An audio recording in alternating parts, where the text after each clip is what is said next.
Mac walked toward an empty booth, his heavy boots thudding against the linoleum floor. The waitress, a young woman with tired eyes, hesitated before approaching. "Evening, sir," she said, voice uncertain. "What can I get you?" He glanced at the menu, but he had already felt the weight of the stares around him.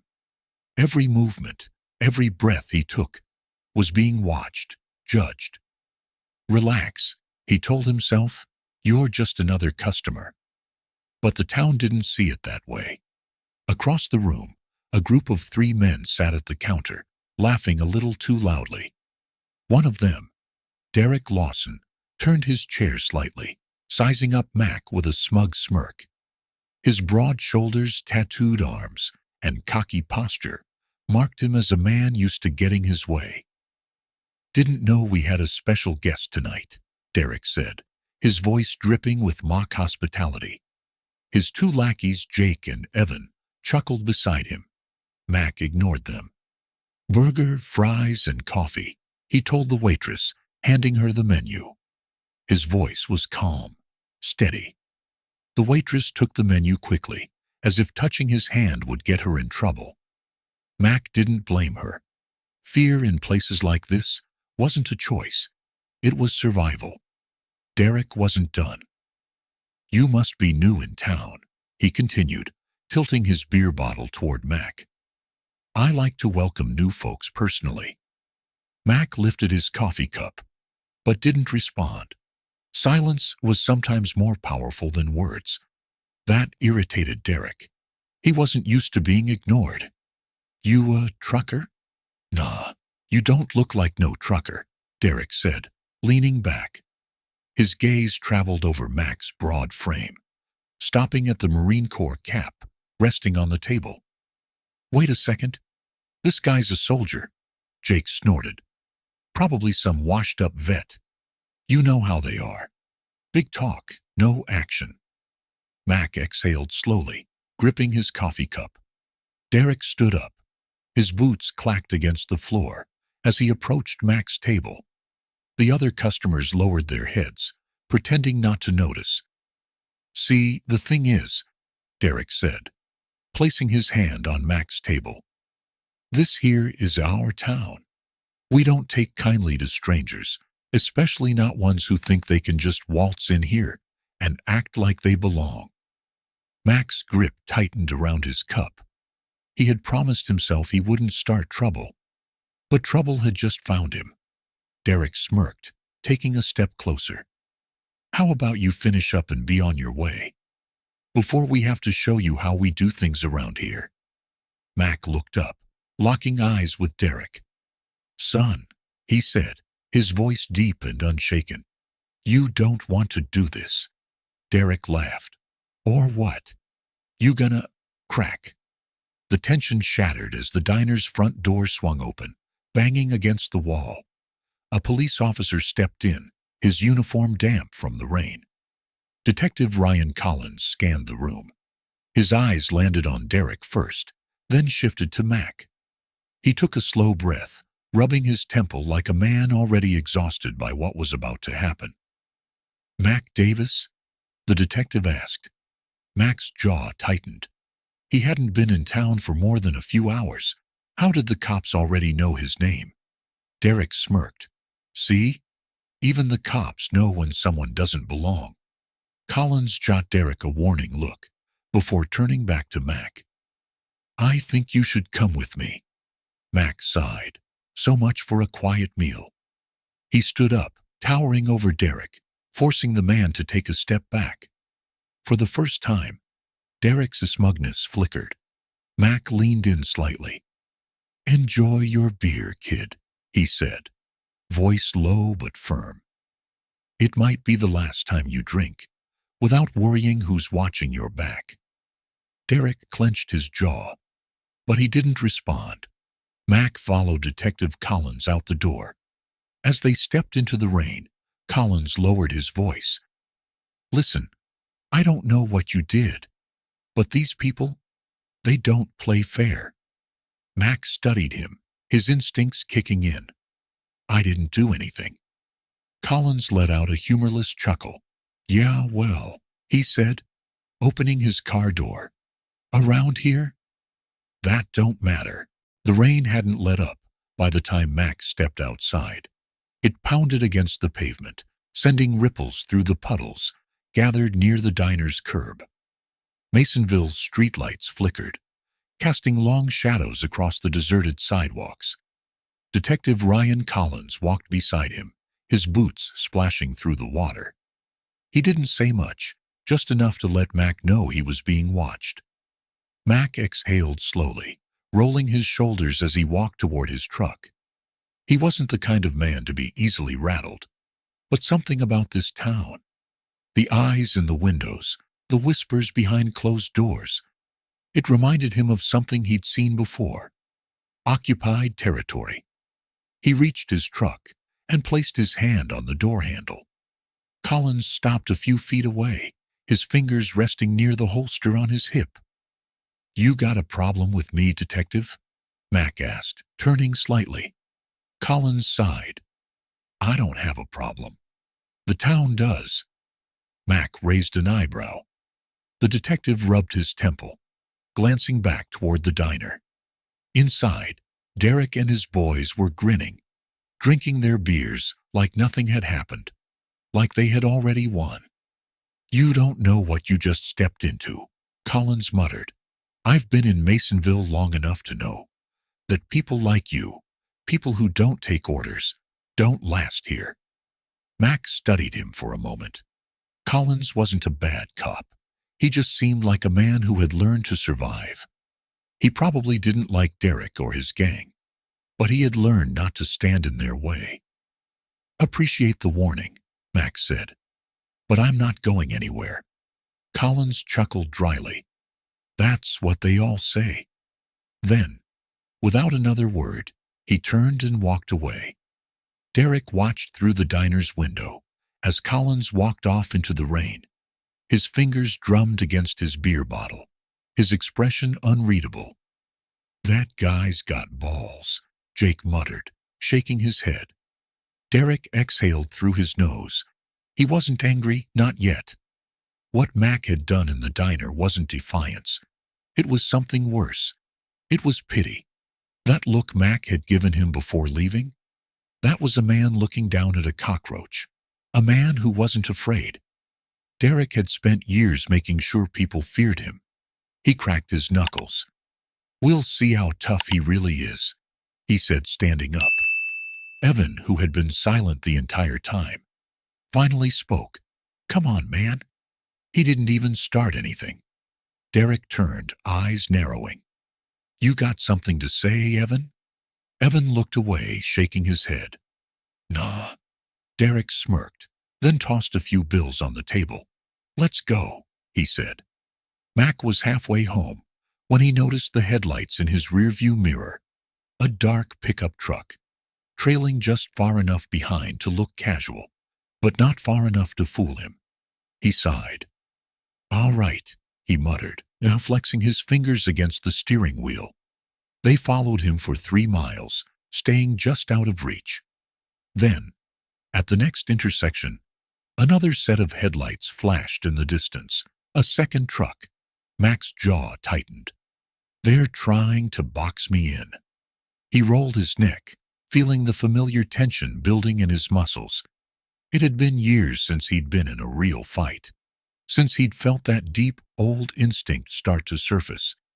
He let out a slow breath, and then he hit the brakes. The first truck skidded to a stop behind him, its tires screeching against the wet pavement. The second one cut him off from the front. Mac sat there calm, fingers tapping against the steering wheel.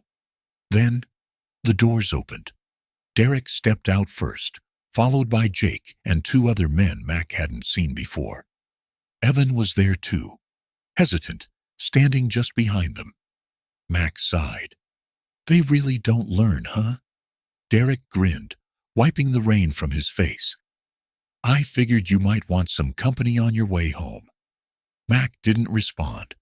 Jake pulled a crowbar from the back of the truck. One of the other guys held a baseball bat. Derek cracked his knuckles. Let's have a talk, old man. Mac opened his door slowly, stepping out. You sure about this? He asked. His voice was steady, calm. Derek smirked. You ain't so tough now, huh? Mac tilted his head. One warning, he said. Walk away. Jake laughed. Or what? Mac sighed. All right. And then he moved. The first hit came from Jake's crowbar. A wild, messy swing. Mac sidestepped, caught Jake's wrist and twisted. There was a sharp snap, followed by a scream. One down. The guy with the baseball bat swung next. Mac ducked, stepped forward, and drove his fist into the guy's ribs. The bat hit the pavement with a hollow thud. 2 down. Derek charged, throwing a sloppy haymaker. Mac caught him by the collar, using the man's own momentum to slam him into the hood of the truck. 3 down. Jake was still writhing on the ground, holding his broken wrist. Evan hadn't moved. Mac turned to him. You getting in on this, kid? Evan froze, then shook his head. Nah, man. I'm good. Mac sighed. Smart choice. Derek groaned from where he lay sprawled against the truck hood. His nose was bleeding, his pride shattered. Mac stepped closer, leaning down. This is your only warning, he said, voice low. Next time, I won't go easy. Derek spat blood, glaring up at him. You think this is over, he muttered. Mac gave him a look. I know it is. Then, without another word, he turned, climbed into his truck, and drove off. Behind him, Derek lay in the rain, his gown broken, his pride crushed. And for the first time in his life, he was afraid. The rain had stopped by the time Mac pulled into his driveway, but the sky still hung low with dark clouds, thick and heavy, pressing down on the town like a weight no one could shake off. His house sat at the edge of a quiet neighborhood, one of those places where people pulled their curtains shut at night and locked their doors just a little tighter than usual. Mac killed the engine and sat there for a moment, staring at his reflection in the rearview mirror. His knuckles were still raw from the fight. He flexed his fingers, feeling the dull ache settle into his joints. It had been years since he'd had to put someone down like that, but the muscle memory was still there. Some things never left you. He sighed, shaking his head. Then, something caught his eye. A black sedan, parked a few houses down. It wasn't unusual for cars to be parked along the street. But this one had been following him. He had seen it twice before tonight, once near the diner, once while driving home. The windows were tinted, making it impossible to see who was inside. Mac narrowed his eyes. They're watching me. The next morning, Mac was at his kitchen counter drinking black coffee when there was a knock at the door. He didn't get many visitors. He walked over and opened it, expecting trouble. Instead, he found Sandra Ellis standing on his porch. She was in her mid-40s, sharp-eyed, with a strength in her stance that said she had seen more than most people in this town wanted to admit. She worked at the Masonville Community Center, a place that had become a haven for the town's few black families and immigrants, people who had been on the receiving end of Derek's gang's threats before. Morning, she said, adjusting the bag on her shoulder. Mac raised an eyebrow. Something tells me this isn't a social visit. Sandra gave him a look.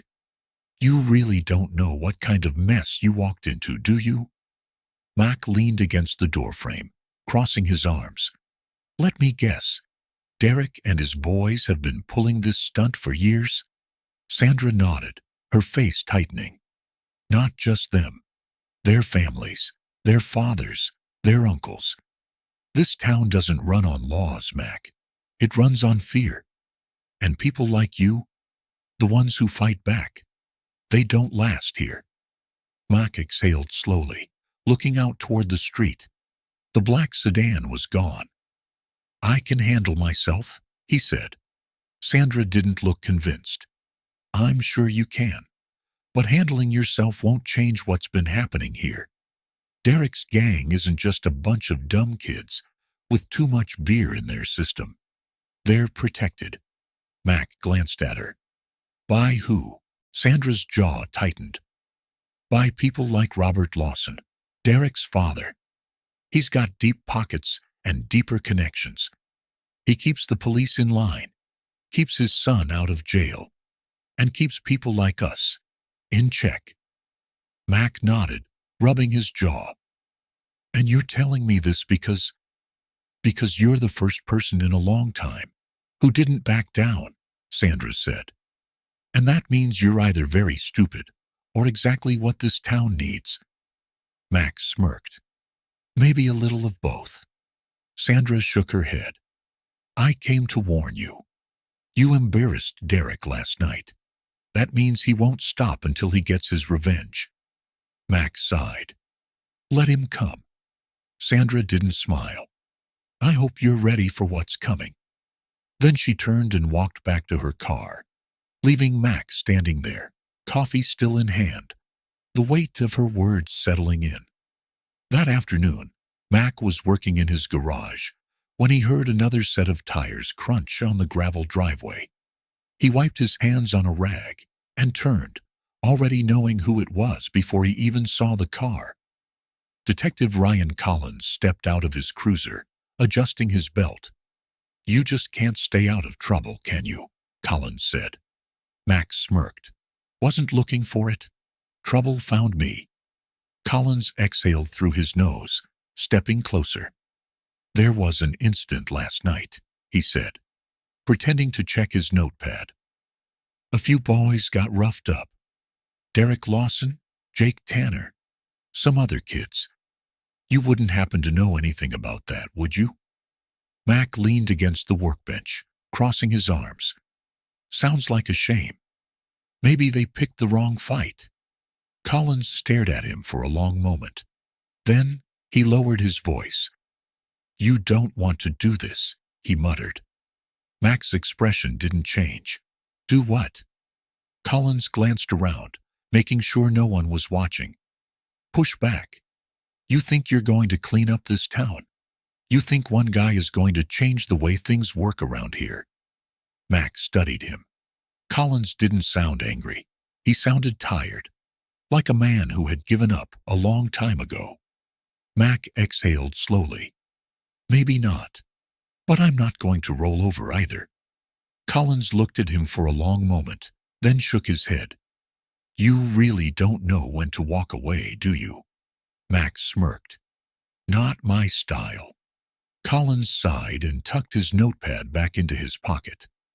Well, he muttered, turning back toward his car. Don't say I didn't warn you. Mac watched as the detective drove off, disappearing down the road. That night, Mac was in his living room, watching an old war documentary, when he heard something outside. A thump. Then another one. He grabbed his pistol from the coffee table and moved toward the front door. When he opened it, he saw his truck covered in red spray paint. A single word stretched across the windshield in bold letters. Leave. Mac clenched his jaw. The war might have been over for him once, but in Masonville, it was just getting started. Masonville had always been the kind of town where silence was survival. People kept their heads down, their mouths shut, and their doors locked. It wasn't just about fear, it was about self-preservation. Nobody wanted to be the next person on Derek Lawson's list. And after what happened at the diner, Mac Davis had just put himself right at the top. The next morning, Mac stepped into Benny's hardware store, a small mom-and-pop shop on the corner of Main Street. Benny Wilcox, an older man in his 60s, with a hunched back and a lifetime of regret in his eyes, barely looked up when Mac entered. A few other customers were inside. An old woman browsing gardening supplies, a young man flipping through a magazine by the register.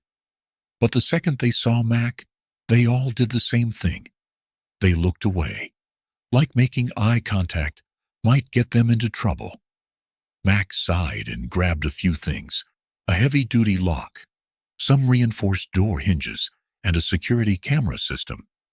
If Derek and his boys wanted to keep pushing, they were going to find out just how prepared he could be. When he reached the counter, Benny still wouldn't meet his eyes. You need anything else?" Benny muttered, punching numbers into the register. Mac studied the old man. He could see the tension in his jaw, the way his hands trembled just slightly as he bagged the items. This wasn't just discomfort. This was fear. "You's all right, Benny?" Mac asked. The old man stiffened. "I'm fine." Mac leaned on the counter. "You sure about that?" Benny swallowed hard. He glanced toward the security camera above the register, then back at Mac. Then, in the quietest voice possible, he muttered, "You need to leave town." Mac didn't react at first. He just let the words sit there. Benny kept talking, his voice so low, it was barely a whisper. "They're watching you," he said. "They're watching all of us." Mac nodded slowly. "They ever come after you?" Benny hesitated. Then, without looking up, he pulled his shirt collar down, just enough for Mac to see the faded scar on his shoulder, a jagged, ugly thing, like someone had once pressed a lit cigar into his skin. Mac exhaled. "They did that to you?" Benny's jaw tightened. "I tried to stand up once, a long time ago." He shook his head. "Didn't work out too well." Mac gritted his teeth. "That was Masonville. Step out of line, and you get burned." He grabbed his bag of supplies, nodded once, and left the store. The second he stepped outside, he saw a familiar black sedan parked across the street, watching, waiting. That night, Mac sat on his porch, cleaning his old M1911 pistol. It had been a while since he'd needed it, but the feel of the cold metal in his hands was reassuring. Then, out of nowhere, a shadow moved at the edge of his property. Mac's grip tightened around the gun. "Who's there?" A second later, Evan Moore stepped out from the darkness, hands raised in surrender. Mac narrowed his eyes. "What the hell are you doing sneaking around my place?" Evan looked around nervously. I didn't want anyone to see me here." Mac set the gun down, but didn't let his guard down. "That's so."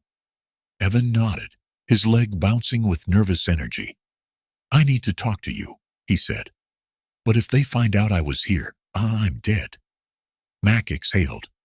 "All right, talk." Evan hesitated, then glanced at the gun on the table. "You ever kill anyone?" he asked. Mac tilted his head. "Why?" Evan licked his lips. "Because if you don't leave town, you're gonna have to." Mac leaned forward. "That a threat?" Evan shook his head quickly. No, man, listen. Derek's planning something big. He's not just gonna send a few guys after you this time. He's bringing in everyone." Mac's fingers tapped against the table. "How many?" Evan exhaled. "More than a dozen. Maybe 20. And they're not just coming to rough you up. They want to make an example out of you." Mac's jaw tightened. "When?" "Soon," Evan said. "Maybe tomorrow night. Maybe the night after. But it's happening." Mac nodded slowly. "And you're telling me this because—" Evan swallowed hard. "Because I'm done, man. I'm done with Derek, with all of this. And if I don't get out now, I never will." Mac studied him for a long moment. Then finally he stood up. "You got a car." Evan blinked. "What?" Mac grabbed his pistol, tucking it into the back of his waistband. "A car. Do you have one?" Evan nodded hesitantly. "Yeah." Mac gestured toward the road. "Then start driving. And don't stop until you're far away from here." Evan hesitated. You're not coming?" Mac smirked. "Not my style." Evan stared at him, like he was trying to decide whether Mac was the bravest man he'd ever met, or the dumbest. Then, without another word, He turned and disappeared into the night. Mac exhaled slowly, cracking his neck. Tomorrow night, maybe the night after. Either way, it was coming. And he was ready. Across town, Derek Lawson sat in his father's study, tapping his fingers against the desk. Robert Lawson stood by the window, watching the street below with a scowl. "You sure about this?" Robert asked. Derek smirked. "It's already done. Tomorrow night we're finishing this." Robert exhaled through his nose. "You'd better. The longer this man stays, the more trouble he's going to bring." Derek chuckled, leaning back in his chair. "Oh, don't worry," he said. "By this time tomorrow, Mac Davis will be a goddamn memory." Masonville was quiet that night. Too quiet. Mac had seen this kind of silence before. It was the same kind of eerie calm he had felt before an ambush in Afghanistan. A heavy stillness in the air, the kind that made the hairs on the back of your neck stand up. Sitting on his porch, a cigarette burning between his fingers, he waited. His gun was cleaned, loaded, and tucked into the holster at his hip. His baseball bat, solid oak, a gift from his Marine buddies, was leaned up against the porch railing, and in his pocket, he had a switchblade, just in case things got close, because he knew what was coming. And this time, they weren't just coming to scare him. They were coming to end him. The first sign was the faint crunch of gravel. Mac didn't move. He stayed still, listening. Then came the second sound, the barely audible click of a gun being cocked. His jaw tightened. They had guns this time. From the shadows, figures began to emerge. Derek Lawson stood at the center, flanked by at least a dozen men. Jake was there, as expected, along with a few other familiar faces from the diner. But there were new ones too. Bigger guys. Rougher. Some of them looked like they had been in fights before, and at least 3 of them were holding pistols. Mac slowly exhaled, tapping the ash off his cigarette. "Well, well," he muttered. "Y'all came dressed for a party." Derek grinned, stepping forward. "Told you, old man. You should have left town while you had the chance." Mac rolled his shoulders. "Still got my bags packed," he said. "Just waiting for a proper goodbye." Derek's eyes darkened. "You think this is funny?" Mac smirked. "A little bit." Derek nodded to his men. "Get him." And just like that, they charged. The first one to reach Mac was Jake. He lunged forward, swinging a crowbar. But Mac sidestepped, grabbed his wrist, and twisted hard. Crack. Jake screamed as his wrist snapped, the crowbar falling from his grip. Before he could recover, Mac drove an elbow into his throat, sending him crashing to the ground, choking. Another guy swung at Mac's head with a bat. Mac ducked, grabbed his own bat from the railing, and brought it up, hard. The thud of wood meeting flesh echoed through the yard as the man staggered back, clutching his ribs. 2 more rushed him from opposite sides. Mac pivoted, slamming his shoulder into the first one, sending him tumbling over the porch steps. The second one tried to grab Mac from behind, but Mac grabbed his arm, twisted it behind his back, and used him as a human shield as another attacker swung wildly. The punch meant for Mac landed squarely on his own ally's jaw. The guy dropped like a sack of bricks. Bang! Bang! 2 shots rang out. Mac dived behind his truck as the bullets barely missed him, embedding themselves into the wooden porch. "Seriously?" Mac muttered, shaking his head.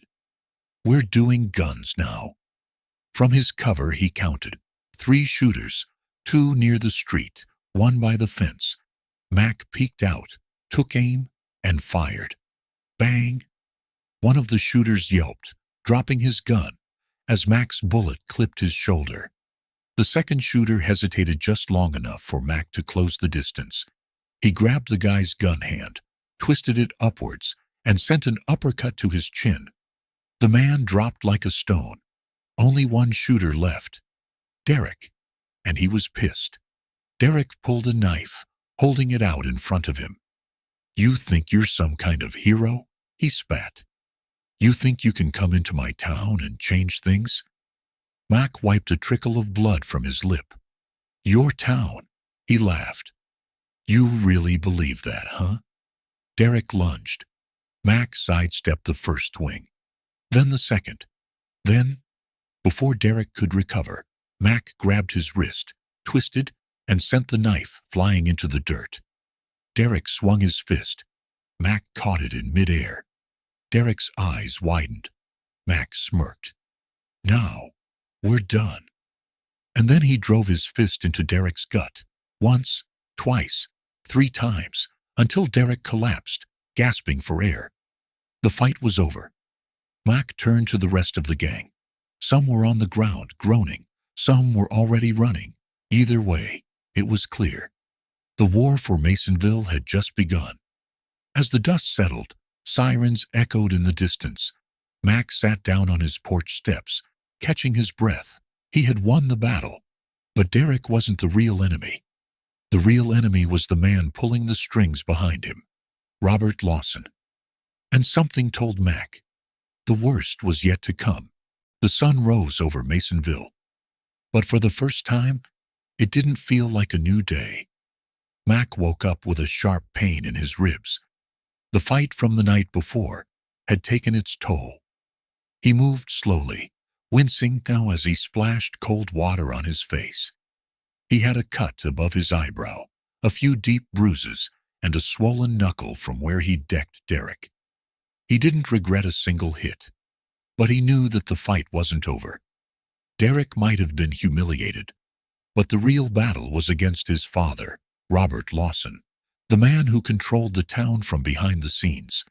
And Mac was done playing defense. It was time to fight back. Word spread fast in small towns. By the time Mac stepped outside, people were already whispering. Some of them gave him respectful nods, men and women who had been too scared to stand up to Derek's gang. Others glared, men who had grown up knowing that the Lawsons ran Masonville. And then there were those who watched from behind curtains, undecided, waiting to see which way the wind would blow. At the corner store, Mac overheard a group of old-timers talking. "You hear what happened last night?" "Yeah. Big fella put those boys in the dirt. Derek had it coming." "You better watch what you say. Lawson's gonna hit back." Mac smirked. He was counting on it. Evan hadn't slept all night. He kept replaying the fight in his head. The way Derek had ordered them to shoot. The way Mac had fought like a damn warrior. For the first time in his life, Evan had seen real strength. Not just brute force, discipline, control, honor. Derek didn't have any of those things.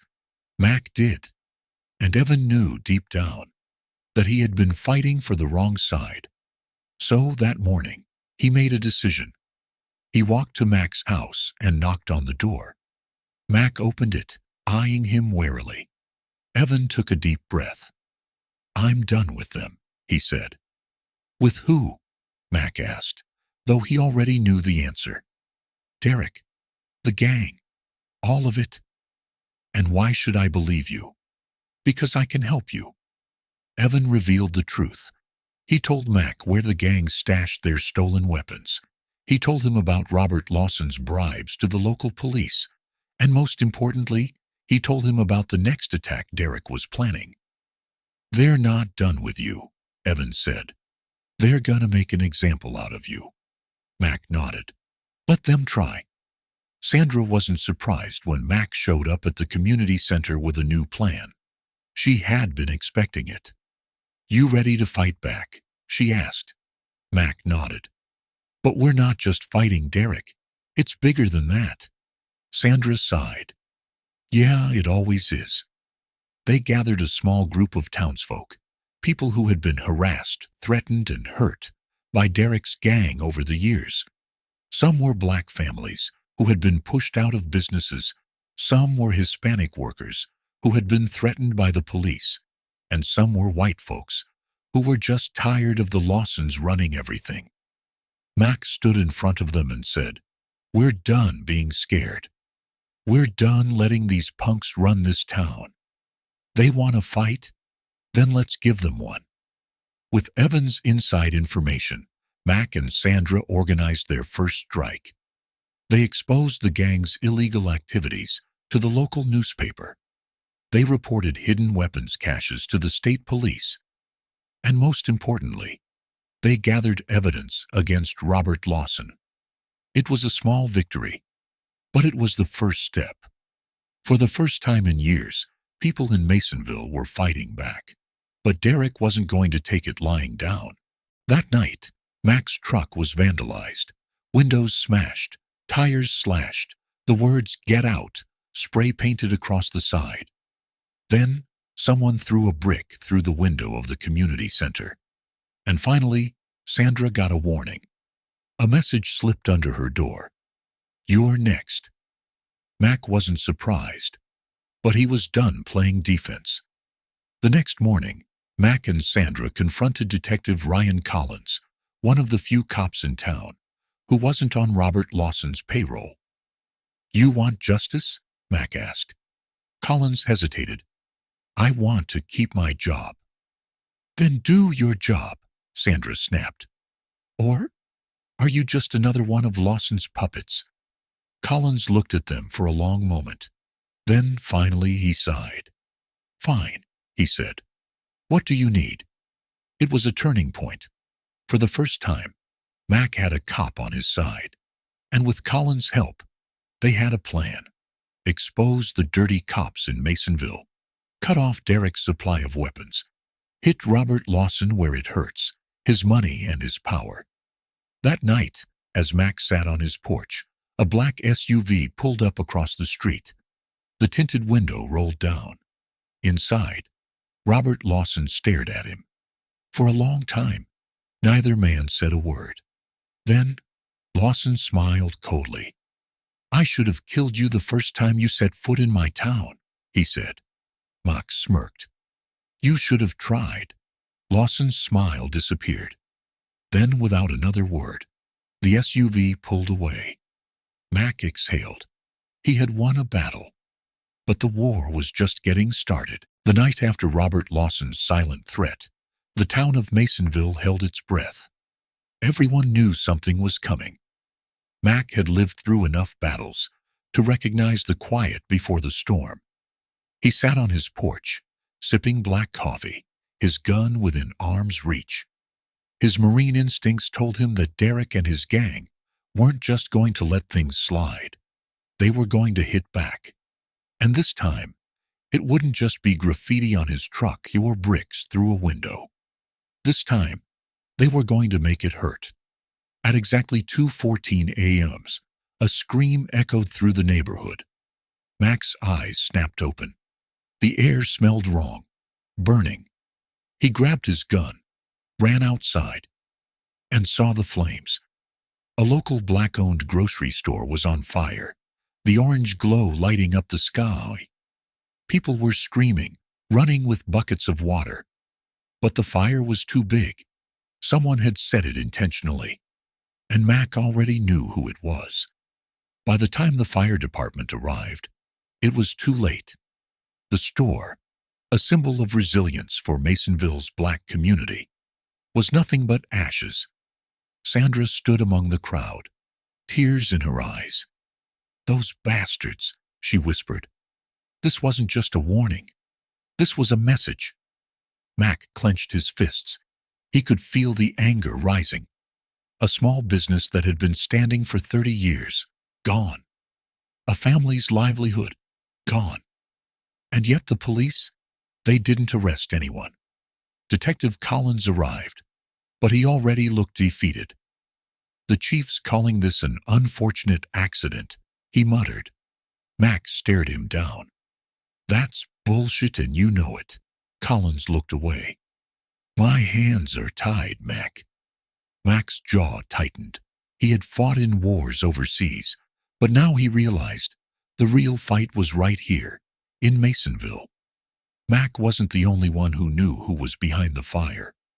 The whole town knew. but no one would say it out loud. That afternoon, Derek Lawson paraded through town like a king. He walked down Main Street, wearing his signature black leather jacket, his gang trailing behind him. And when he saw Mac, he smirked.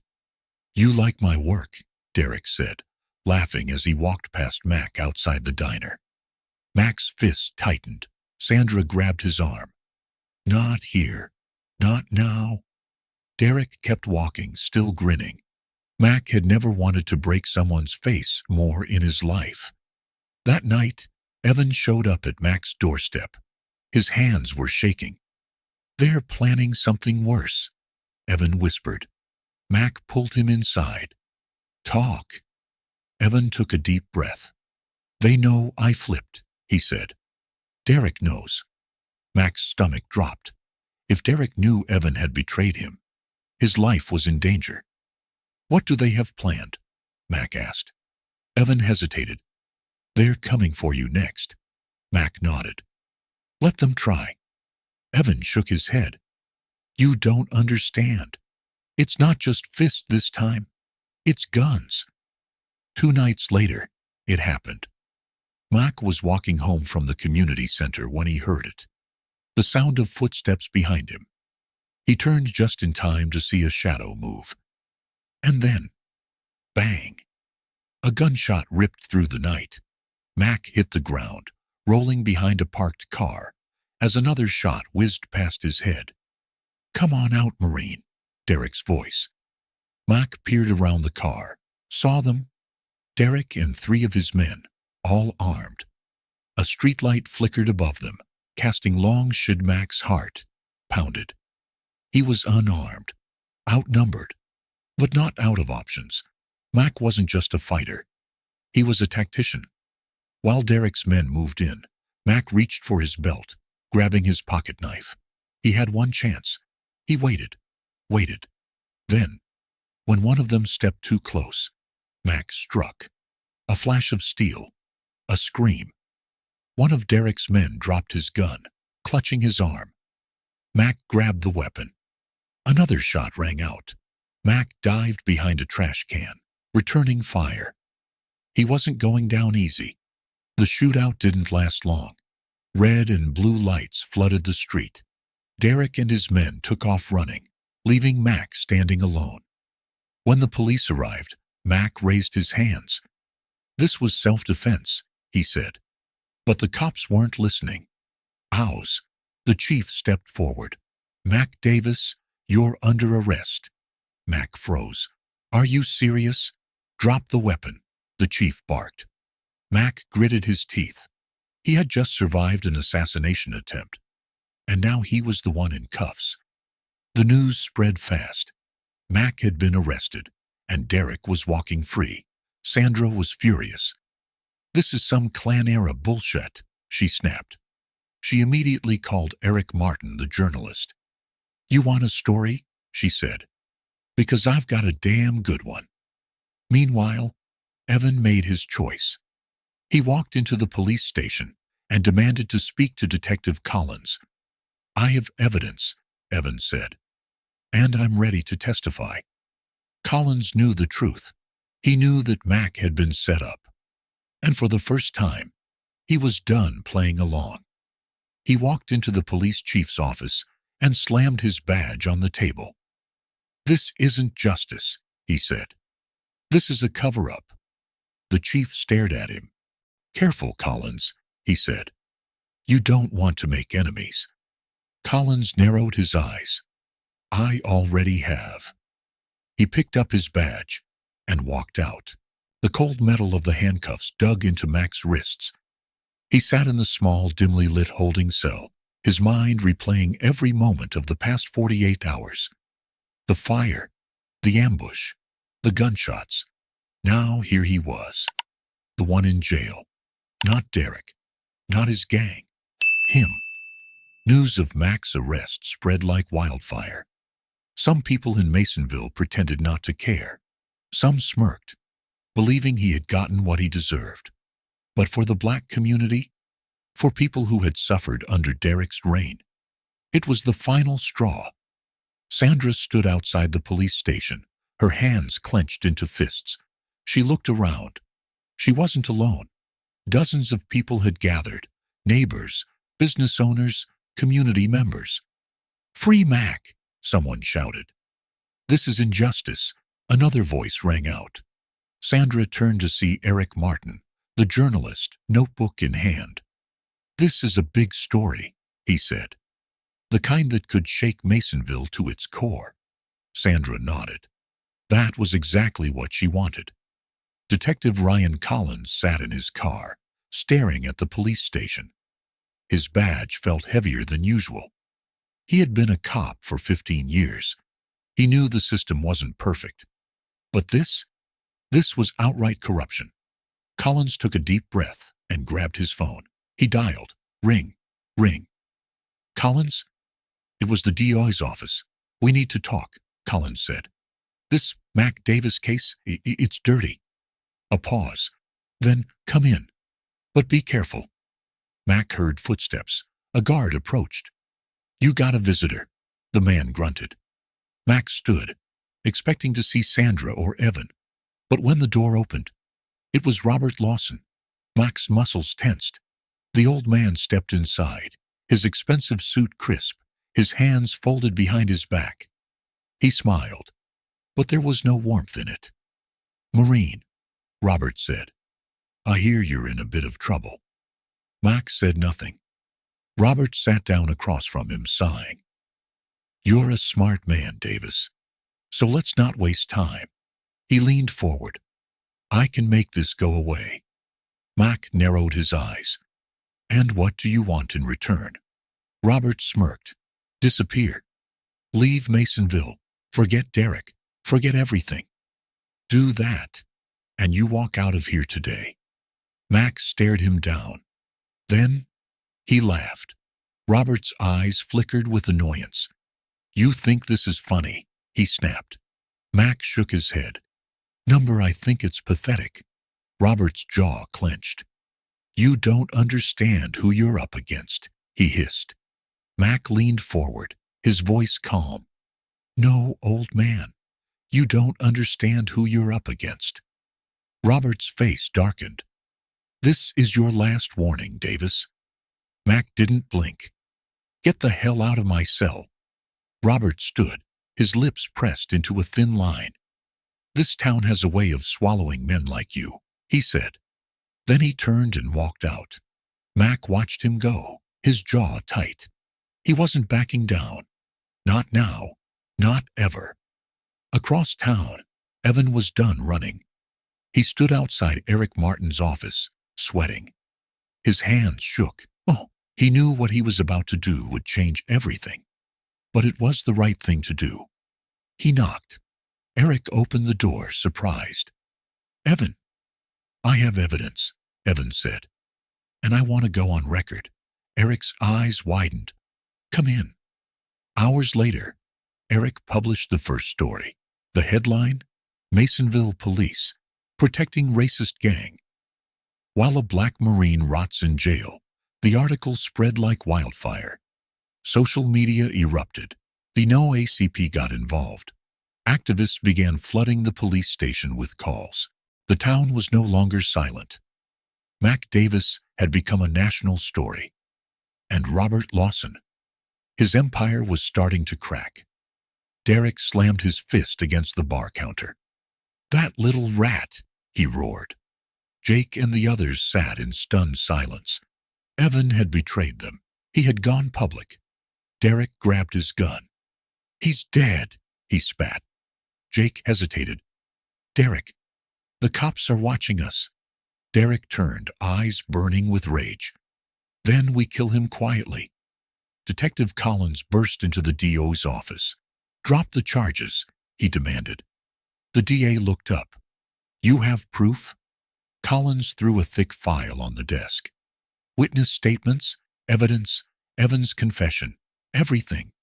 The DA read it, then nodded slowly. Collins' heart pounded. Was this finally it? The DI picked up the phone. "Get me the chief." The next morning, the jail buzzed with activity. A guard unlocked Mac's cell. Davis, you're free to go." Mac stood, shocked. As he walked out, he saw Collins waiting for him. "You finally did the right thing," Mac said. Collins nodded. "Yeah. And now, we finish this." Mac stepped into the morning light, breathing in freedom. And he knew the real fight was just beginning. The sun was setting over Masonville, painting the sky in streaks of orange and deep crimson. For the first time in years, the town wasn't silent. People were talking, whispering, protesting, demanding answers. The news of Mac's release had spread. So had the truth about Derek. And Robert Lawson? His empire, once untouchable, was crumbling. But Masonville was far from safe. Because Derek wasn't finished yet, and neither was his father. Robert Lawson stood in his study, staring out the window. He had built this town. He had controlled it for decades. Now, it was slipping through his fingers. He turned, facing Derek, who stood seething with rage. "Evan betrayed us," Derek snarled. "He's working with Mac, with those—" Robert raised a hand, silencing him. "I don't care about Evan. I care about control." Derek clenched his fists. "Then let me take care of it." Robert stared at his son for a long moment. Then slowly he nodded. Evan paced his motel room. His hands shook. He had made his choice. But at what cost? He had betrayed Derek, and Derek never forgave betrayal. The motel phone rang. Evan hesitated before answering. "Hello?" A familiar voice came through. "Jake. Meet me at the old gas station. We need to talk." Evan's stomach twisted. He knew this was a trap.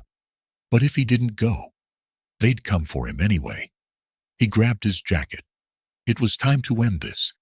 The gas station was abandoned, sitting on the edge of town. Evan pulled up, gripping the steering wheel. His heartbeat pounded in his ears. He stepped out, scanning the area. Then footsteps. Jake stood near the pumps, hands in his pockets. "Glad you came," Jake said. Evan swallowed hard. "Where's Derek?" Jake's jaw tightened. "He ain't coming. A noise behind Evan. Too late. Something slammed into his skull. Darkness. Evan came to, dizzy and disoriented. Rope bit into his wrists. His head throbbed. The sound of laughter filled the air. Derek. Evan looked up, blinking away the blurriness. Derek stood over him, grinning. "Thought you could betray me." Evan tried to speak, but Derek's fist connected with his gut. He doubled over, gasping. Derek crouched, gripping Evan's jaw. "You're a rat. And you know what we do to rats?" Jake shifted, uncomfortable. Evan locked eyes with him. "You don't have to do this," Evan gasped. Jake hesitated, but Derek, he didn't. He pulled a knife from his boot. "You're not walking away from this, Evan." Evan closed his eyes. This was it. Crash. The sound of metal hitting metal shattered the moment. Headlights flooded the lot. A truck roared forward, smashing into Derek's car. Mac. He leaped from the truck, moving fast and deadly. Before Derek could react, Mac's fist connected with his face. Derek hit the ground hard. Jake backed away, his hands up. Mac didn't even look at him. Instead, he turned to Evan, cutting him free. "You okay?" Evan nodded weakly. Mac turned back to Derek. "You're done." Derek wiped blood from his mouth. "You think so?" Sirens, red and blue lights filled the night. Mac smiled. "Yes." Detective Collins stepped out of his car, gun drawn. Behind him, officers poured out. Derek and Jake were surrounded. "Drop the knife, Derek," Collins said. Derek looked around.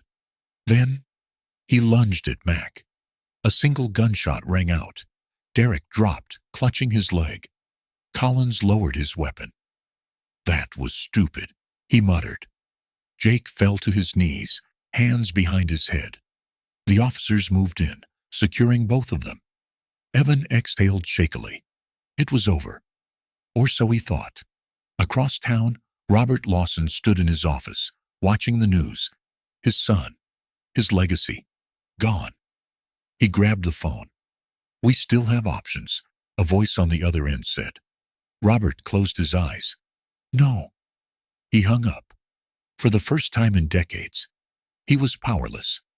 Evan sat in Mac's truck, watching the flashing lights in the distance. "You good?" Mac asked. Evan exhaled. "Yeah." Mac nodded, starting the engine. As they pulled away, Mac glanced at him. "You made the right choice, kid." Evan stared out the window. He hoped so, because Masonville, it still had a long way to go. The town of Masonville had seen more in the last week than it had in decades. The Lawson name, once untouchable, was shattered. Derek and his gang, behind bars. Robert, scrambling to maintain control. But Mac knew one thing. This wasn't over. Not until Masonville was free. And that fight had just begun. The morning after Derek's arrest, Mac sat in the community center, staring at the front page of the local newspaper. Lawson heir arrested, gang leader charged with multiple crimes. Below it, a photo of Derek, his face swollen, eyes burning with hatred. Mac exhaled. The battle had been won, but the war had just started. Sandra sat across from him, coffee in hand. "You think it'll stick?" she asked. Mac tapped the newspaper. "It has to." Sandra sighed. "We need more than just an arrest, Mac. We need change." Outside, the town was buzzing. Some people cheered, some muttered in anger, and some refused to accept the truth. At the local diner, a group of men sat in a booth, whispering, "This town ain't gonna let a damn Marine tell us what to do. He's stirring up trouble." One of them clenched his fists. "We take care of our own." At the police station, Detective Collins wasn't celebrating. He sat at his desk, staring at a thick file. Inside, evidence, not just against Derek, against his father. Collins leaned back, rubbing his temples. He had been a cop for 15 years. He had seen corruption. But this was a monster. His phone rang. It was the DA's office. "Detective Collins?" "Yeah. We have a problem." Robert wasn't done. From his estate, he pulled every favor, every connection. And the DA's office wasn't immune. The charges against Derek, suddenly in question. Mac's phone buzzed. "Sandra, we have a problem. Meet me now." Mac grabbed his jacket. It wasn't over. Not yet. Eric Martin sat in his office, staring at his computer screen. The town needed to see the truth, and he had the power to show it. Click. A new headline was born. "The Lawson Dynasty. How Masonville's powerful family covered up years of crimes." It would be everywhere by morning, and Robert Lawson wouldn't be able to ignore it. Masonville's first public town hall in years was packed. Civilians, reporters, police, and Mac.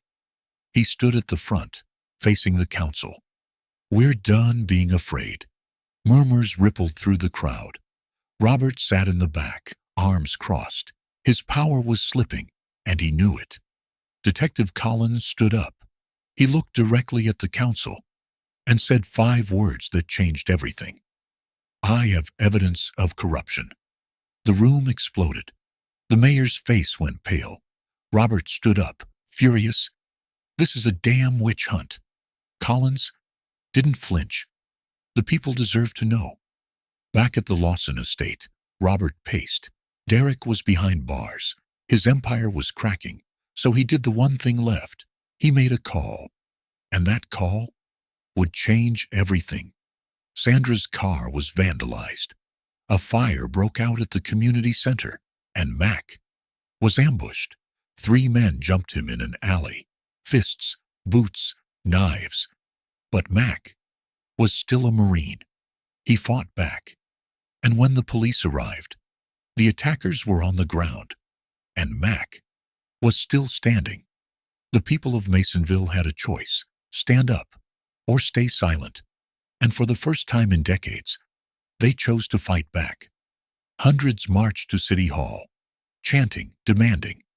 And Robert knew he had lost. 2 days later, the DA's office caved. The charges against Derek reinstated, Robert under federal investigation, and Mac finally breathed. Derek was sentenced to 12 years in prison. Jake, 6 years.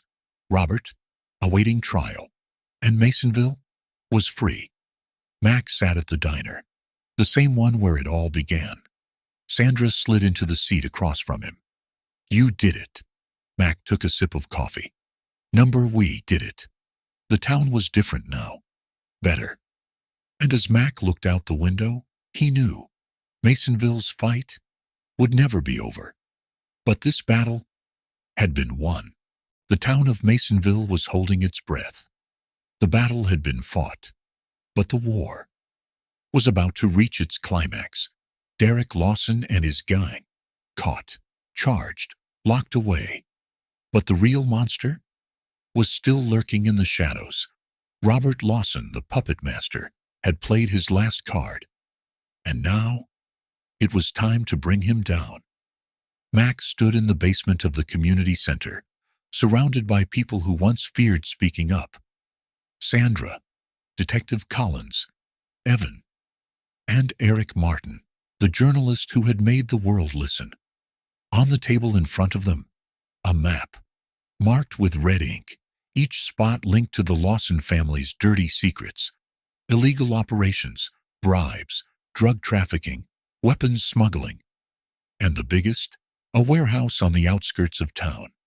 Mac pointed at it. This is where we end it. Collins nodded. We do this by the book. We get a warrant, gather a team. Sandra interrupted. We don't have time, Ryan. Collins sighed. I know. But if we go in without backup, Mac cut him off. We go in smart. Collins looked around the room, the faces staring back, determined, ready. Collins exhaled. All right, let's do this. Across town, Robert Lawson paced his office. His hands shook as he poured a drink. Derek was gone. His business deals were collapsing. And now, he was running out of time. His phone buzzed. He answered. What? A voice on the other end, calm, cold. The feds are moving in. You need to go. Robert slammed his glass down. I built this town. They think they can take me? The voice didn't respond. Just one last message. They're coming. Click. The line went dead. Robert grabbed his gun, his money, and his keys. Mac, Collins, and a team of officers approached the warehouse at dawn. Weapons ready, hearts pounding. Collins raised a fist, signaled silence, a single word over the radio. Go! Boom! The door was breached. The team flooded inside. And what they found was worse than they imagined. Weapons, stacks of money, illegal documents, and in the far corner, a hidden room. Collins moved forward, gun raised, kicked the door open, and inside, terrified people, women, children, held against their will. Mac's stomach twisted. This wasn't just about corruption. This was about human lives. Collins turned to the officers. Get them out of here. Now. Mac clenched his fists. Robert Lawson wasn't just a criminal. He was a monster. And monsters had to be stopped. Robert wasn't at the warehouse. He was running. His car tore down a dirt road, kicking up dust. Sirens blared behind him, lights flashing. Collins, Mac, half the damn police force, and ahead, a dead end. Robert slammed the brakes, jumped out, gun in hand, aimed at Mac. Mac didn't move. You really gonna do this? Mac asked, voice steady. Robert's hand shook. He tried to speak. Nothing came out. Collins stepped forward, gun raised. It's over, Lawson. Robert gritted his teeth. I built this town. I own this town. He raised his gun. A single shot rang out. Robert collapsed. The gun clattered from his hand. Collins lowered his weapon. The town's reign of terror was finally over. Masonville was never the same again. The people held a memorial for the victims found in Robert's warehouse.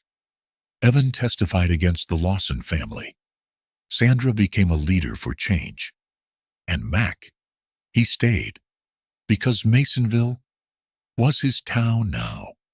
Mac sat at the diner, looking out at the town he helped save. The waitress, the same one who had been too scared to serve him that first night, walked over. She smiled. On the house. She set down a cup of coffee. Mac smiled back. He took a sip. Outside, the town was healing. And for the first time in a long time, Masonville was free. Masonville was no longer the same town. The fear that once gripped the streets had lifted. But the battle wasn't over yet. The town had watched Derek Lawson and his gang fall. They had seen Robert Lawson exposed. But now, it was time for justice to be served. The courtroom was packed. People who once stayed silent, who feared retaliation, now sat on the benches, their eyes locked on the front. The air was thick with tension, the weight of years of corruption pressing down on the walls. Mac sat with Sandra and Evan, both nervous but ready. Detective Collins stood near the prosecution's table, arms crossed, watching everything unfold. Eric Martin sat with his notepad, ready to record history. And in the center of it all, Derek Lawson, shackled, wearing an orange jumpsuit. He didn't smirk anymore, didn't hold his head high, like he was untouchable. Because today, he wasn't. The judge entered, a middle-aged black woman, stern, authoritative, and clearly tired of seeing men like Derek in her courtroom. All rise. The courtroom stood. Judge Simmons nodded, then motioned for them to sit. She turned to the prosecutor, a sharp-dressed man named Michael Grayson. Mr. Grayson, your opening statement. Grayson stood, buttoned his jacket, and walked toward the jury. Ladies and gentlemen, today you will hear the truth about Derek Lawson. Not the lies, not the excuses, but the cold, hard truth. You will hear from victims, witnesses, and those who suffered under his gang's reign of terror. He turned toward Derek, his eyes burning with certainty. And by the end of this trial, you will have no doubt that Derek Lawson is a criminal, a thug, and a danger to this town. He stepped back. Judge Simmons nodded. Mr. Wallace, your opening statement. Derek's lawyer, Timothy Wallace, adjusted his tie and walked toward the jury. Ladies and gentlemen, my client is not the monster the prosecution paints him to be. Yes, he has made mistakes. Yes, he has had conflicts. But that does not mean he is guilty of the heinous crimes they claim. He turned to Derek. My client is a product of a broken system. He is a young man, raised without guidance, and I ask you to see him not as a villain, but as someone who, like all of us, deserves a second chance. A murmur ran through the courtroom. Mac clenched his fists. Derek had tormented this town for years, and now they wanted to paint him as a victim? Evan Moore. He took the stand, his face pale but determined. Grayson approached. Mr. Moore, can you please tell the court your relationship to Derek Lawson? Evan took a deep breath. I was part of his gang. A whisper ran through the room. Evan continued. I followed him because I thought I had no choice. But I was wrong. Derek isn't just a bully. He's a criminal. I saw him threaten people. I saw him hurt people. I saw him ruin lives. Grayson nodded. Can you tell us about the night he attacked Mac Davis? Evan swallowed. I was there. Derek started it. He wanted to prove he was the toughest man in town. But when Mac didn't back down, he got violent. He glanced at Derek, then back at Grayson.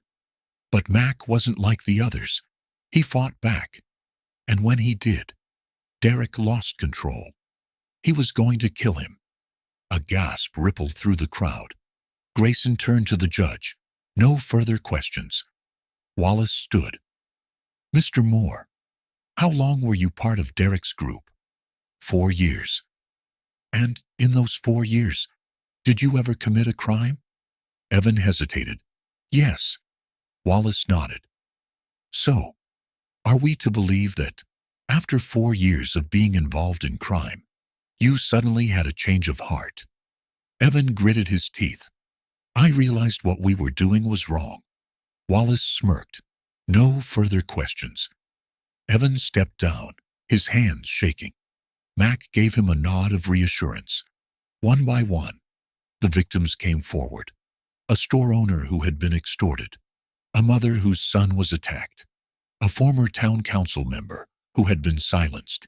Each story painted the same picture. Derek Lawson was a predator, and Masonville had suffered long enough. Finally, Derek himself was called to testify. His lawyer hesitated, but Derek insisted. He walked to the stand, smug again, like he had something to prove. Grayson approached. Mr. Lawson, do you regret what you did? Derek leaned forward. I regret getting caught.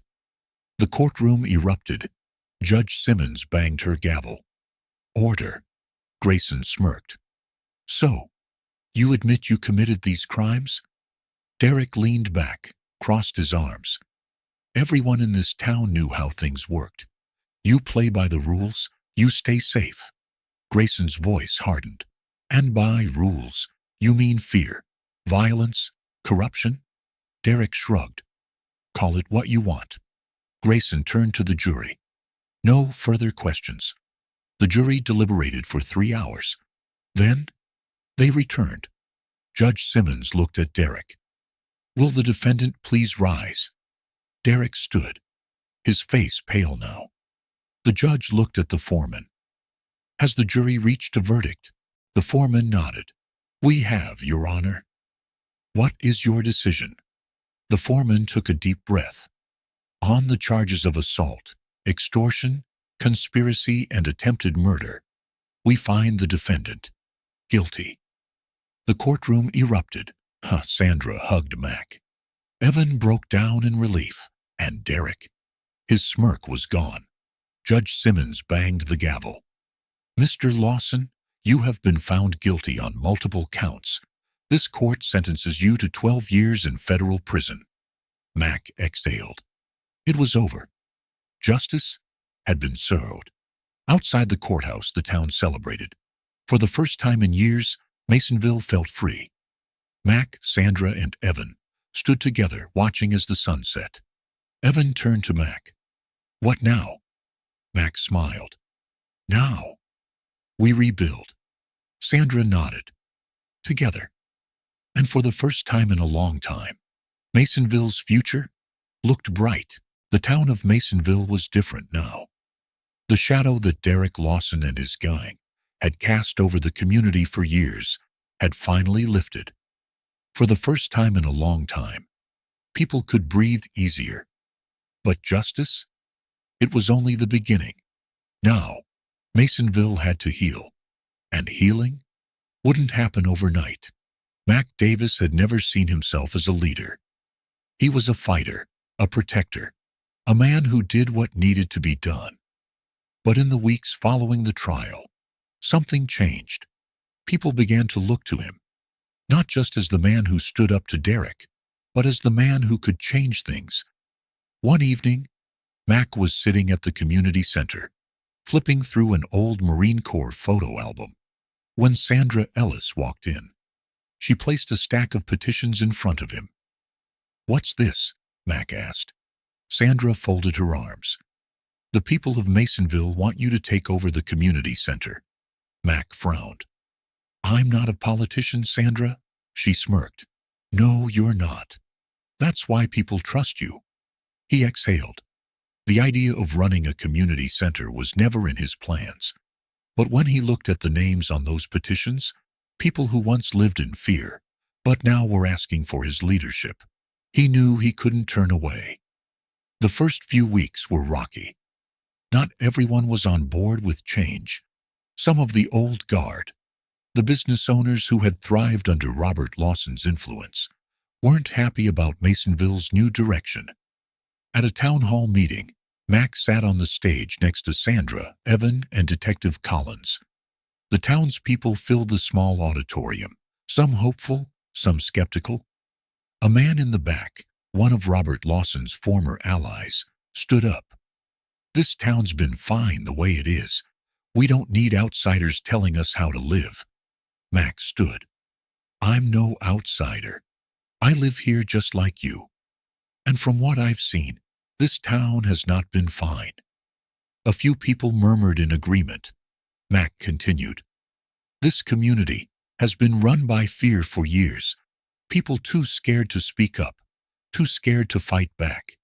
That ends now." A woman in the front row, a young mother, raised her hand. "My son was jumped by Derek's guys last year. The cops wouldn't do anything. I want to believe things are different now. But how do we know it won't happen again?" Mac nodded. "Because we're not just talking about change. We're making it happen. And I promise you, we're not backing down." The room fell silent. And then, applause. For the first time, the people of Masonville weren't just hoping for a better future. They were fighting for one. For Evan Moore, life after the trial was a second chance. He had spent years under Derek's thumb, doing things he wasn't proud of. But now, he was finally free. One afternoon, Mac found Evan at the community center, painting over the old graffiti on the walls. Mac leaned against the doorframe. "Didn't take you for an artist." Evan smirked. "Figured this place could use a fresh coat of paint." Mac walked over and grabbed a brush. "You ever think about what's next?" Evan hesitated. "Honestly, no one's ever asked me that before." Mac looked him in the eye. "Well, I'm asking now." Evan sighed. I don't want to be that guy anymore. I want to do something real. Maybe help kids like me before they end up making the same mistakes." Mac smiled. "Then, let's make it happen." Not everyone in town was ready to move on. Some of Derek's old crew, the ones who didn't get arrested, were still lurking in the shadows. And then, there were the corrupt cops, the ones who had looked the other way for years. One night, as Mac was locking up the community center, he noticed a car parked down the street, the same car he had seen following him for the past week. Mac sighed. Some people never learned. As he approached the vehicle, the driver's window rolled down. A familiar face, Officer Brad Mitchell, one of the cops who had been loyal to Robert Lawson. Mitchell smirked. "Nice place you got here, Davis. Be a shame if something happened to it." Mac folded his arms. "Is that a threat?" Mitchell laughed. "Just a friendly reminder. Not everyone in this town wants things to change." Mac stepped closer, his presence looming over the car. "Well, I've got a reminder for you, too." He leaned in. "This town is changing. And if you try to stop it, you'll be next." Mitchell's smirk faded. He muttered something under his breath and sped off. Mac watched the car disappear down the street. The battle wasn't over yet. But he wasn't backing down. Months passed. Masonville was still healing. But things were different now. The community center was thriving. Detective Collins had helped remove the corrupt officers from the police force. Eric Martin continued exposing the truth, keeping the town accountable. Evan had started mentoring local kids, keeping them away from gangs. One afternoon, Mac walked through Main Street and saw something that made him pause. The diner. The same diner where it all started. But now, people of all backgrounds sat together, eating, laughing, sharing stories. Mac walked inside. The same waitress who had once been too scared to serve him now smiled. "Good to see you, Mac." "The usual?" Mac chuckled. "Yeah, the usual." As he sat down, the front door opened. A young black boy, no older than 10, walked in with his mother. The boy hesitated, looking around nervously. Mac caught his eye and nodded reassuringly. The boy smiled. For the first time in a long time, Masonville wasn't just a town. It was a home. Masonville was changing. For years, it had been a place ruled by fear, where corruption thrived, where hate festered in the dark. But now the people had hope, and hope could change everything. But change wouldn't come without a fight. Mac Davis had never been the kind of man to get involved in politics. But what was happening in Masonville wasn't just politics. It was survival. At the first city council meeting since Robert Lawson's downfall, the room was packed. Community members filled every seat, standing in the back, spilling out into the halls. And at the front of the room, the same council members who had enabled Derek's reign of terror for years. Mac sat next to Sandra Ellis, who had spent weeks preparing for this meeting, compiling evidence of the corruption that still plagued the town. Sandra tapped the microphone. "We're here today because the people of Masonville have spoken, and they're saying enough is enough." One of the council members, an older man named Gerald Whitmore, who had been one of Robert Lawson's strongest allies, leaned forward. "There's no need for dramatics, Miss Ellis. We understand the town has gone through an adjustment." Mac folded his arms. "An adjustment? That's what you call it? People were terrorized. Businesses were burned down. Innocent people were beaten in the streets. And you did nothing." Murmurs rippled through the crowd. Sandra slid a thick folder across the table. In this folder are over 200 testimonies from Masonville residents detailing harassment, discrimination, and police inaction. If this council refuses to act, we'll take this to the state level. Whitmore's face tightened. The council members glanced at one another, realizing their power was slipping. Finally, Mayor Linda Hayes, the only member of the council who hadn't been bought by the Lawsons, leaned forward. "I propose a full internal audit of the Masonville Police Department and a special election for 3 of our council seats." Gasps filled the room. The old guard had never faced real consequences before. And now, their time was running out. While the council was stalling, Detective Ryan Collins was acting. The Masonville PD had been rotting from the inside for years. Now, Collins was gutting it. One by one, corrupt officers were fired, some even arrested. One night, Collins sat across from Officer Brad Mitchell, the same officer who had threatened Mac weeks ago. Mitchell's badge sat on the desk between them. "Turn in your gun," Collins said. Mitchell scoffed. "This is bulls." Collins leaned forward. "You covered up Derek's crimes. You let innocent people get hurt. And now, you're going to pay for it." Mitchell gritted his teeth. "You think one trial changes anything? This town will always be the same." Collins smirked. "That's where you're wrong." Mitchell was escorted out, marking the end of an era. The Masonville PD was no longer a tool for the rich. It was finally a force for justice. Evan Moore had spent most of his life being afraid. Afraid of Derek.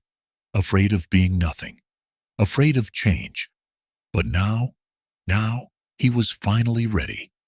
One afternoon, Evan walked into the Masonville Community Center, where Mac and Sandra were working on a youth mentorship program. Mac looked up. "Didn't expect to see you here." Evan scratched the back of his neck. I want to help." Sandra smiled.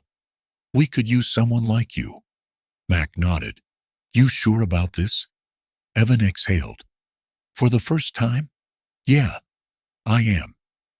Weeks turned into months. The corrupt council members were voted out. New leaders, people who actually cared, took their place. The police department had been purged of its worst officers. New programs, youth outreach, business grants, community protection groups began thriving. One day, Mac stood outside the community center, watching kids play on the basketball court. Sandra walked up beside him. "We did it." Mac shook his head. "Number. They did it." He gestured to the people of Masonville, families, workers, business owners, finally living without fear. Sandra smiled. "Still, you started it." Mac exhaled. "Yeah, I guess I did." One evening, Mac walked into the same diner where it all began. The last time he had been here, Derek Lawson had tried to run him out of town. Now, the air was different. The waitress, once too scared to serve him, walked over. "Mac," she said with a smile. "The usual?" He chuckled. "Yeah, the usual." As he sat down, he noticed a young black couple at the counter. They weren't scared. They weren't whispering. They were laughing, talking freely. That was the real victory. Mac picked up his coffee. Masonville was finally free. Masonville had changed. But change wasn't just about laws, wasn't just about arrests, wasn't just about removing bad people. Real change came from within, and Mac Davis had become more than just a man in this town. He was a symbol, a reminder that one person could stand up against injustice and win. Months had passed since Derek Lawson was sent to prison, and the town was finally healing. New businesses were opening. The community center was thriving. The police department had new leadership, and Masonville was finally safe for everyone. One day, Sandra walked into the community center with a wide grin. "We need you outside," she said. Mac raised an eyebrow. "What for?" "Just trust me." Curious, Mac followed her out the door. What he saw stopped him cold. A massive crowd had gathered in the town square. Hundreds of people, black, white, Hispanic, Asian, children, families, business owners, people who had once been afraid, and now they were all here for him. A large banner hung over the stage, honoring Mac Davis, a true hero. Mac turned to Sandra. "What the hell is this?" She laughed. "This is what happens when you change a town." Mayor Linda Hayes stepped onto the stage. "This town owes you a debt, Mac Davis," she said. "Because of you, Masonville is a better place." The crowd cheered. Mac rubbed the back of his neck, feeling overwhelmed. He wasn't used to this. He had spent his whole life fighting battles in the shadows. Now, people were thanking him. It felt strange, but it also felt right. After the ceremony, Mac found Evan Moore standing near the back of the crowd. He looked different, more confident, stronger. Mac walked up. "You clean up nice, kid." Evan chuckled. I wanted to tell you something." Mac crossed his arms. "I'm listening." Evan exhaled. "I enlisted." Mac blinked. "You what?" "I enlisted in the Marines." Mac felt a lump in his throat. This kid, this scared, broken kid, who had once followed Derek Lawson, had made a choice to be better, a choice to be more. "You sure about this?" Mac asked. "For the first time in my life." Evan nodded. "Yeah, I am." Mac grinned.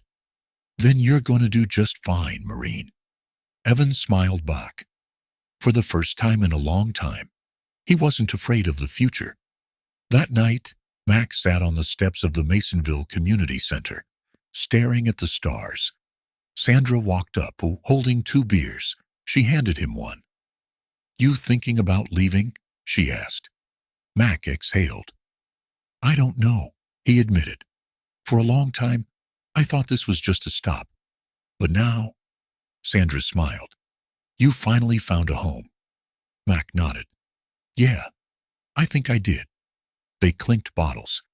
And for the first time in years, Mac Davis felt at peace. A week later, Mac walked into the same diner where it all began. The last time he was here, Derek Lawson had tried to run him out of town. Now, the air was different. The waitress, once too scared to serve him, walked over with a smile. "Mac," she said. "The usual?" He chuckled. "Yeah, the usual." As he sat down, he noticed a young black couple at the counter. They weren't scared. They weren't whispering. They were laughing, talking freely. That was the real victory. Masonville was finally free. Mac is honored by the town. Evan enlists in the Marines, following Mac's path. Masonville is finally safe for everyone. Mac decides to stay and call this town home. The story ends full circle at the diner. This time, with acceptance, the legacy of a fighter lives on. Mac Davis didn't just fight for himself. He fought for an entire town. And because of him, Masonville will never be the same. But let's be real. This isn't just a story. It's a reminder. A reminder that standing up for what's right isn't easy. That change takes courage. That one person can make a difference. Now, I want to hear from you. What would you have done in Mac's shoes? Have you ever faced a moment where you had to stand up for someone, even when it was tough? Drop your thoughts in the comments below. I read every single one. And hey, if this story hit you in the heart, don't just walk away. Hit that subscribe button so you never miss another powerful story. Turn on notifications because the next one, trust me, it's going to be even more intense. This isn't just entertainment. These are stories that make us think, that make us feel, and that remind us what it means to be human.